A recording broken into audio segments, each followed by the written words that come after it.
بلوچستان کے شہر خاران سے ہمارے گدروشیا پوائنٹ کے نمائندے کی رپورٹ کے مطابق بلوچ یکجہتی کمیٹی کی کال پر بلوچستان کے دیگر شہروں کی طرح خاران میں بھی ایک بڑی احتجاجی ریلی نکالی گئی اور کوئٹہ خاران مین شاہراہ پر احتجاجی مظاہرہ کیا گیا۔ ریلی میں طلباء و طالبات، خواتین سمیت مختلف سیاسی جماعتوں اور سول سوسائٹی سے تعلق رکھنے والے افراد کی بڑی تعداد نے شرکت کی۔ ریلی میں لاپتہ افراد کی بازیابی، اسلام آباد میں ڈاکٹر مہرنگ بلوچ اور دیگر مسنگ پرسن کی بازیابی کے لیے نعرے لگائے گئے۔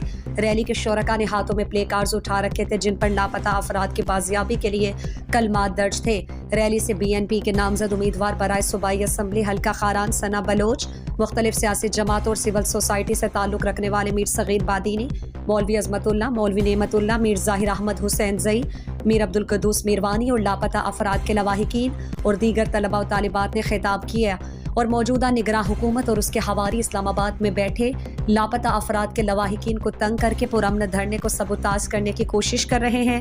پرامن احتجاج ہر کسی کا حق ہے۔ بلوچستان میں مسنگ پرسن کے معاملے نے سنگین صورتحال اختیار کی ہے۔